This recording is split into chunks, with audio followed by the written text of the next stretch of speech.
let's have a beautiful experience. In this video, we're going to talk about how rituals can help you manifest a bigger penis, naturally raise your testosterone, and increase your human growth hormone. It's a beautiful thing. You gotta love it.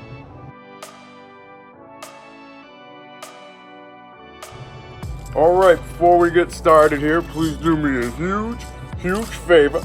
Please ring the bell, subscribe to the channel, tell some friends. Of course, give me that Arthur Fonzarelli thumbs up like so I go, hey, of course, make sure you, do what Rocky Balboa says, what, yo, I didn't know bell. So make sure you ring the bell because I'm putting content out daily. And of course, follow me on my social media. I go by Jesus_Detroit on my Instagram. Snapchat, I'm YOUNGDAYGO. And that's right, man. In this video, we're here talking about rituals that can help you, manifest a bigger penis and raise that testosterone. Because what we're all about here in the BCC, where I help you manifest a bigger, wider, thicker, longer, stronger, and harder penis. Help you naturally raise your HGH, and testosterone. I'm a spiritual guide and a mentor. I'm here to expand your mind and increase your size. And so without further ado, I'm here to tell you about some rituals. And yeah, man, I know this, might sound like, what does this have to do with anything? What's a ritual? And, it all, like, a ritual and a superstition are kind of really on a thin line. And what it all comes down to is perspective. But be as it may, there's a lot of great, ways that you can definitely utilize a ritual to help you manifest the best. And something as simple as, I do intermittent fasting. So the way you eat essentially becomes a ritual. Like me, at the end of the day, me, I like to have me a couple of beers. So I when I get through my whole day, that's my ritual. I have me, a couple beers or so. And, to each their own, whatever you agree with to just help you flow. If you got to have yourself a couple tokes, if you got to do, have yourself a Coca-Cola or whatever you got to do to just make yourself feel like you accomplished something, that essentially is, what a ritual can do. And we're all talking about, how this can correlate into manifesting a bigger penis.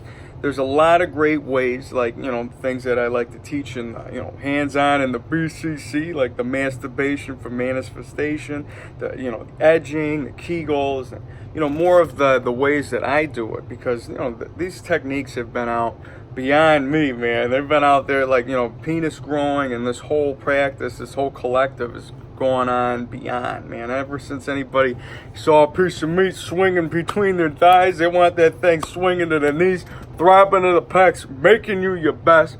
And when we're going with that flow, we're talking about, how we grow.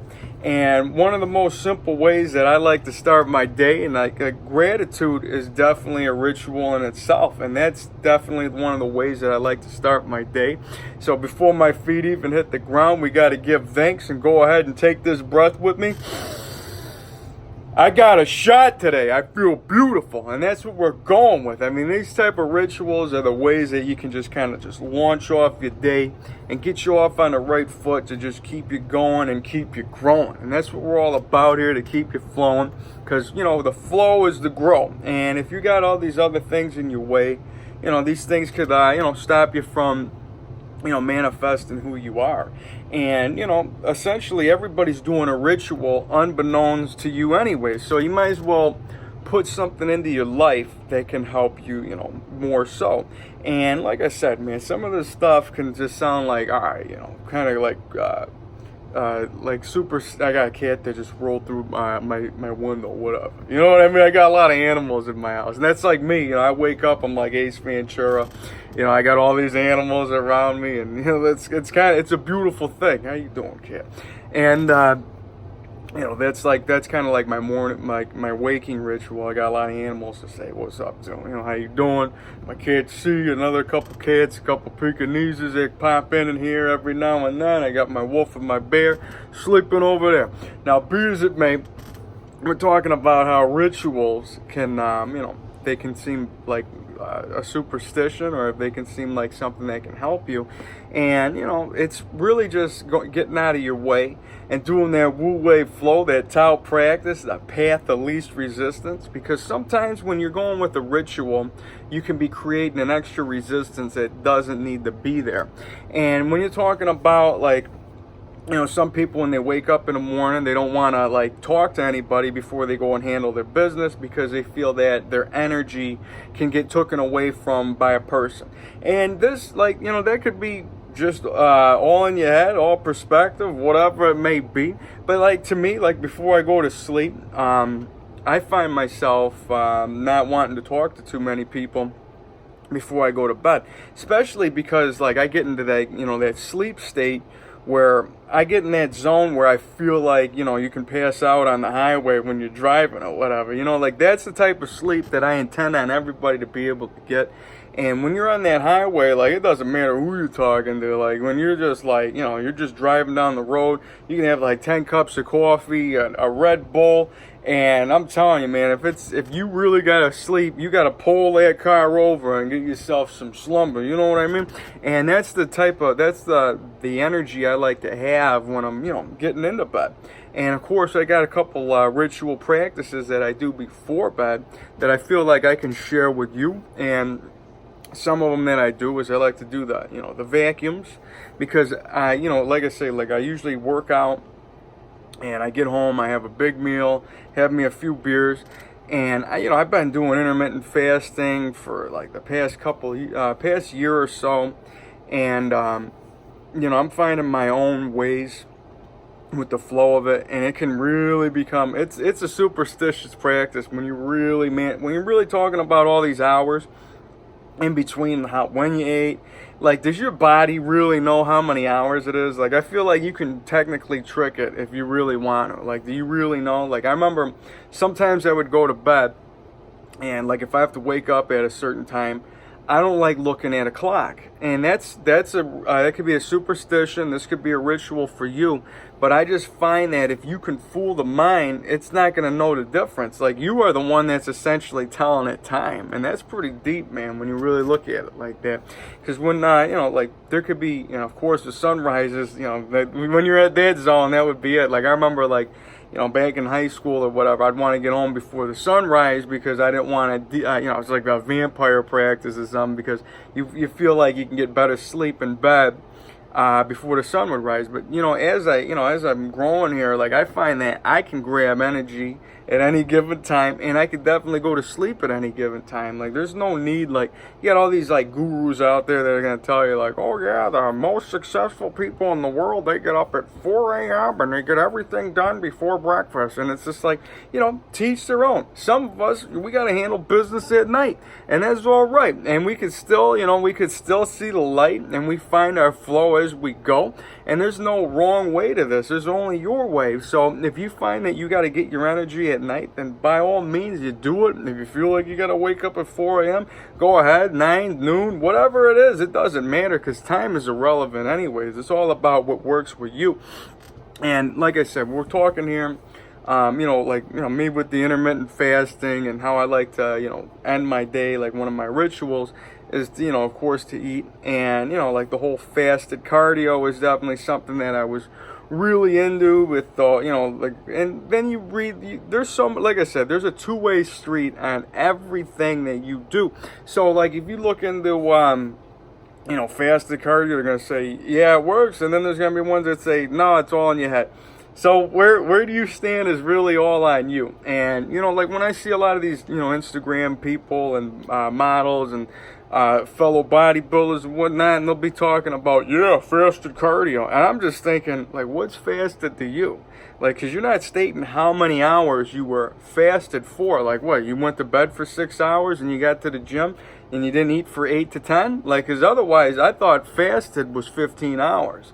And that's just a belief that you just hear along the way. Like, they say 15 hours to be considered a fast. Then you have other things that say 8 hours, 12 hours. So I don't know. Like, you know what I mean? So we're like that's the thing that would get to me. And that's where I really come into just stepping out of my own way and understanding that it's becoming more of a superstition than it is a ritual. Like, that's where it's not helping you out. That's no good for nobody. And what I've learned along the way in my whole fasting practice, you know, when you're going like 15 hours, and then you're getting on a, you know, Stairmaster or whatever, you're doing some intense cardio pretty much for like 50 minutes or whatever, burning 1,000, 1,200 calories, and then, doing your Groga and your yoga practice for a couple hours. Like I said, teach their own on how they work out, but, after that, I would usually eat before I would, lift the weights. And I would find that a lot of food afterwards, like I'm hungry, like I can eat a lot of food regardless, like no matter what anybody tells you with this whole intermittent fasting and your stomach, stomachs don't shrink, all right? I don't know if they do, but like I said, when you get done fasting for a long enough time, you could be, Jesus versus food, and I could eat like, 10 huge large pizzas, and it doesn't really matter.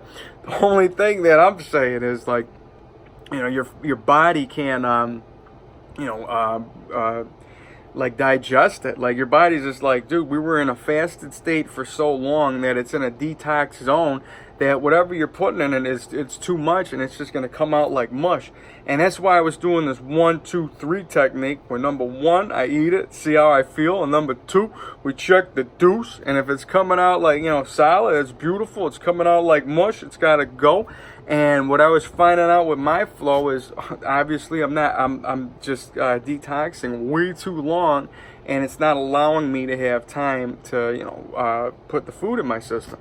And like I said, to each their own. It's just, I learned as I go that that's something that you'd want to more utilize for a cutting type of zone. Like, or if you're going to do that over 20 hours, at 24 hours, and you're talking to a guy that's done prolonged fast for like, 72 hours, then the next day you'd eat. But, when I'm coming into this, muscle manifestation, I'm grabbing collective beliefs of adding more protein to my diet. And I'm definitely seeing, a lot more results. I'm gaining more muscle size. My abs are getting more dense, more hard.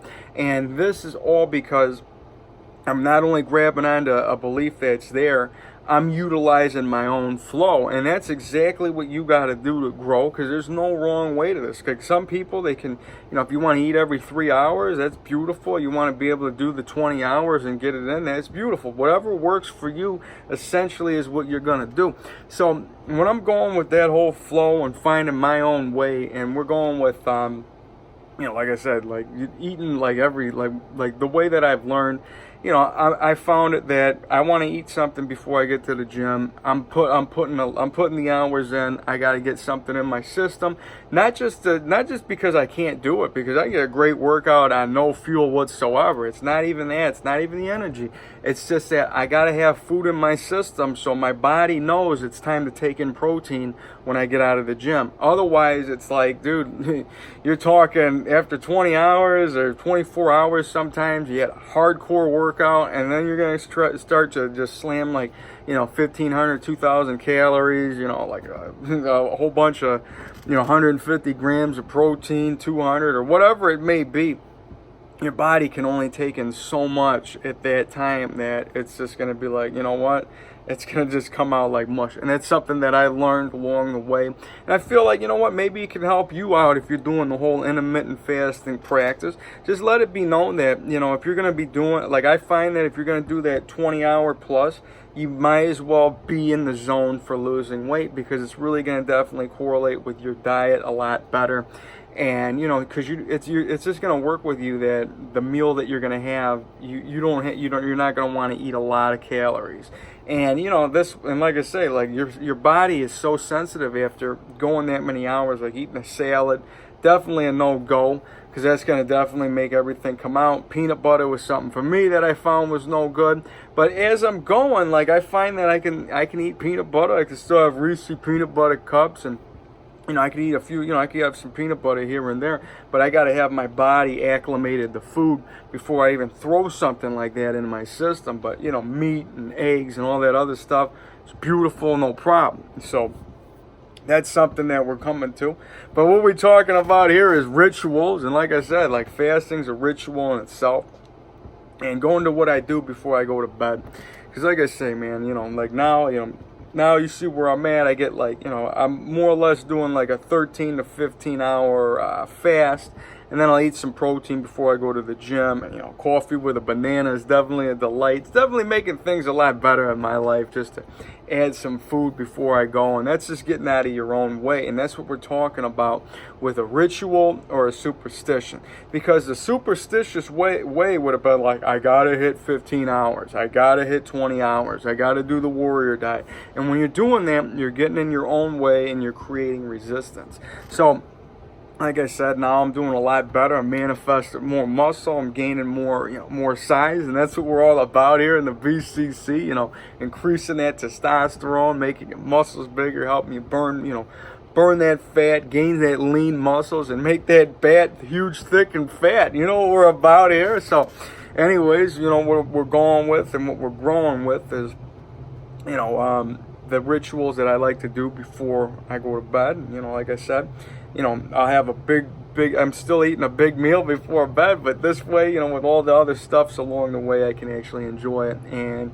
I have me a few beers or so. It depends on the day. Of course, I like wine and chocolate, and, certain days I like to, weed those out, because if I'm on a pure training day, like where I worked out really hard, I want to stick more so to beer, because I don't want to have too much, alcohol in my system, just so to speak. Because I feel that beer is more or less a beverage, especially when you're talking something like light beer. I'll kick it up and do like an IPA or so, but we're not talking anything over 7-8% alcohol. And to me, that's a beautiful thing. To each their own. There's so many collective beliefs that they can tell you that beer is great for bodybuilding, and other ones that say they're not. You find whatever side of the track that you want to be on, and you utilize it for you. And that's what I do. So that's why I always say this hack that I always got to share. If you want beauty to appear, you got to keep this clear, man. And when you got all these other ideas just rumbling through it, just making a ruckus, making a mess, that's no good for nobody. So that's why, I try to get out of my way and really practice that Wu-Wei flow, which is definitely something that helps me grow. And like I said, when we're talking about what I like to do before bed, and after I eat my meal or whatever, handle some business, I like to do something, I like to edge before bed. So all right, now we're finally into it, right? I like to edge before bed. I shared this before in some of my other videos. And what that all has to do with is, obviously, if you know what edging is, it's like, it's semen retention. It's not the no-fap motion where you're not touching your piece down there. It's about charging that thing up as hard as you can, get it throbbing as big and as hard and as possible as you can make it, pulling on the head, super edging your best, and making that thing grow, and then just letting it go before you go to bed. And that's what I like to do. Some people think that that's, insane, and you got to blow your load, and like it's a wasted trip. But, this is about, I practice that semen retention, Tao practice, because, Tao, that's energy right there, your chi. And I follow Montauk Chi, and he's got charts. He's a sex expert from China. He's always talking about, every, if you're in your 20s, every 2 days you want to wait, and by the time you're in your 60s, it's like once a month.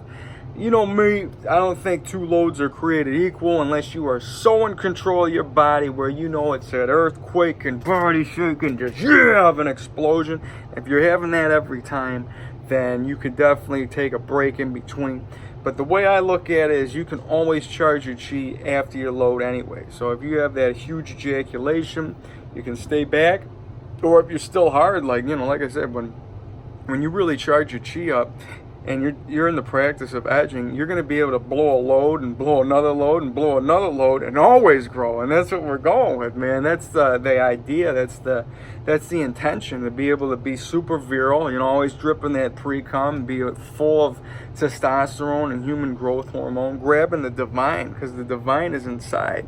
And like I say, when I always got to just grab myself a quick pump wherever I'm at the gym, I always got to preach the mind-muscle connection. How you doing, Paramahansa Yogananda?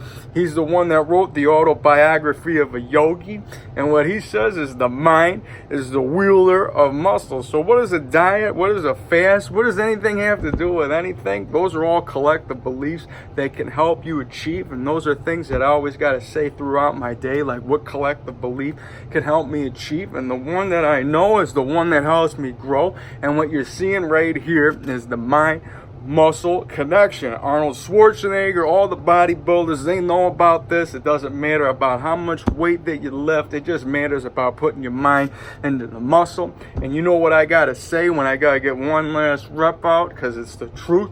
And follow this with me, say it with me. I am magic, I am divine, and I can increase my size. Oh yeah, that feels good. It's a beautiful thing. It's a beautiful flow to grow. So yeah, you gotta love it, man. And look at me, naked in a chair, grabbing energy out of the air, and I'm able to just manifest that just like that. It's a beautiful thing. These are practices that come into my life, and I'm here to share them that can help you into your life. And those are something that you gotta do at the gym. I'm really feeling, when you run out of breath, you really get that Rocky Balboa, you know what I mean? Absolutely. And like I said, my last video, I'm talking about, Rocky 5 with Mick says, I feel like this is worth sharing again. And if you made it to the end, you already know. And we're talking about how Mick would say, nature's got a funny way. Nature makes no mistakes. And, if you don't want to be here, nature's going to take you away. And that's like what the whole quote was pretty much saying. If you check out my previous video, I go way more into detail, but that's pretty much all like the gist of it is. Like, if you don't want to be alive, nature will take you away. And I'm here to give you the like Mick calls it, motivation. I'm here to give you the motivation to stay alive, have that muscle manifestation, give you a couple rituals along the way. Like I said, I like to edge before bed. Another thing that I do, we're doing this all the way at the end of the video. You and me, I ramble like a monkey in a tree. There's going to be plenty more along the way anyways, because my rituals are always constantly changing, as they should be, man. We're here in the now, and this now, I'm telling you what I like to do. And before bed, like I said, I don't like to talk to too many people, because I feel that I want to get to that, to that zone where I feel like I'm on the highway and I just want to just pass out, you know what I mean?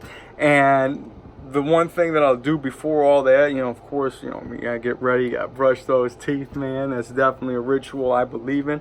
If you gotta brush your teeth at any part of the day, I believe it's at the end of the day. That's the most important part, because that's when you gotta floss all that meat and whatever you ate out of your teeth. The stuff that's going on while you sleep, I mean, if you cleaned them, what are you talking about? Just morning breath? And that's nothing. Just take a swig of water. But brushing before bed is definitely something that is a ritual for me. And I really believe in it. This way nothing touches your teeth for all that amount of time that you're sleeping. And that's just, that's like, having your teeth take a fast if you think about it. But regardless, I do that. And another thing I like to do is I like to flex before bed, do some of that mind-muscle connection that I showed you. A lot of those bodybuilders out there and their poses, they know what they're doing. And that's one of the reasons why I believe that their muscles are so developed, is because the flexing. And even Arnold would say, like, yeah, the posing, these guys, they don't know the posing. But he's, of course, doing it fancy and like, the ballerina type act, which was beautiful. But what I'm talking about is those motions are very important to help you grow. And another thing that I like to do is the vacuum, where you just suck up, and that's another Arnold Schwarzenegger. But the late great Rich Piana is somebody that really turned me on to doing vacuums. And if you know him, he's a massive dude. He would tell you A to Z on any type of steroid or drug that he did, and give you his opinion and why he did this and that. And what he would always tell you is, like, of course, our growth hormone made his stomach grow. So he would always do the vacuums to help tighten the waist. And me, I'm all about, being aesthetically pleasing. If you're going to be huge, you got to have that huge piece of meat swinging at the knees. I believe it's starting with, starting there and having everything come out. I feel like that's the root. You know that? The penis is the root. You know what I'm saying? The third eye is right there. The chakra system cannot do wrong. The crown's up there. So anyway, what I'm talking about here before we go is, the vacuum. And all it is just, sucking up all that air and just holding it as hard as you can for about 15 seconds, doing about 3 rounds of it. And what this does is it takes, like, especially after eating, and when you eat so much food, I just feel like it's a great way to just get that waistline down. And other bodybuilders such as Frank Zane, like, he has a whole practice where he wouldn't want to eat such big food in general to make his stomach go out.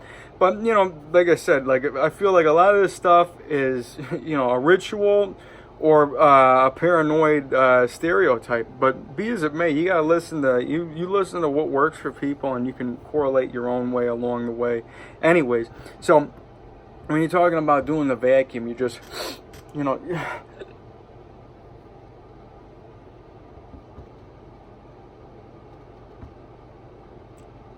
you're sucking it up in there.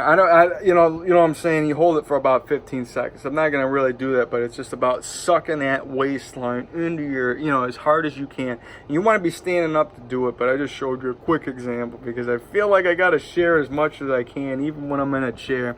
And like I said, you just do those 3 rounds, 15 seconds, where it should kind of burn you a little bit, and then you walk away. And that's a great, you know, and then you flex it up, and then I feel like with the fresh breath, that's a great way to go to bed. And of course, you know, before bed, you always want to give yourself thanks that you were alive today and you did your best. Hey, yo, Paulo, you give me the best. Yeah. You know what I mean? That's exactly what it is, man. You want to know that no matter what you did, I don't care if you think you failed or whatever. Don't get, you know, don't go to bed angry, all right? And that's one of the reasons why I don't like to talk to too many people before bed.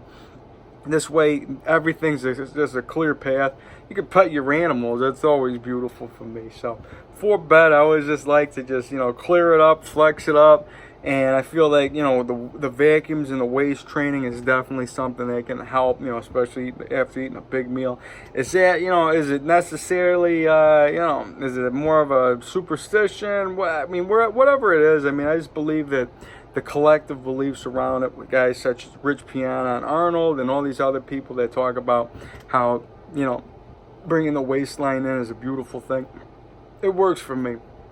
And that's something I like to do before bed. So regardless, you know me, there's going to be a lot more beautiful experiences along the way. I mean, this video I just wanted to talk about some rituals. I think it could be superstitions, whatever. You find ones that make you. You go ahead and you hit me up in the BCC. I can help formulate something that can help you become your best self, your best version. Give yourself your own few rituals that can definitely help you with, you know, muscle manifestation and huge penis manifestation, because you know what we're all about here. There's going to be plenty more beautiful experiences to come. Make sure you're getting at me in the, you know, in the BCC and checking me out on my social media, my wolf, my bear, my cats. Pekingeses are appearing. There's so many different animals. The holiday season's here. It's going to be a lit Christmas. It's going to be beautiful. Ho, ho, bro. You know how we're doing.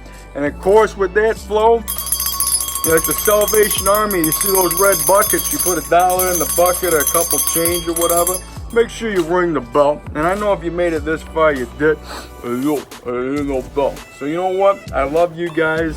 Intent on you guys to spread love today. I didn't even get to share my Matrix hack, but you know what? Right before I go, I'll just say it anyways. If you see anybody sitting across from you at the gym, if you're in line at the grocery store, wherever you hear somebody on the other line of the phone, which is something I did earlier, just always intend on that person to have a beautiful day, feel love in some kind of way, and go along your day. And that's all you got to do, and you make the world a better place. You got purpose. You're beautiful. I love you guys. Peace.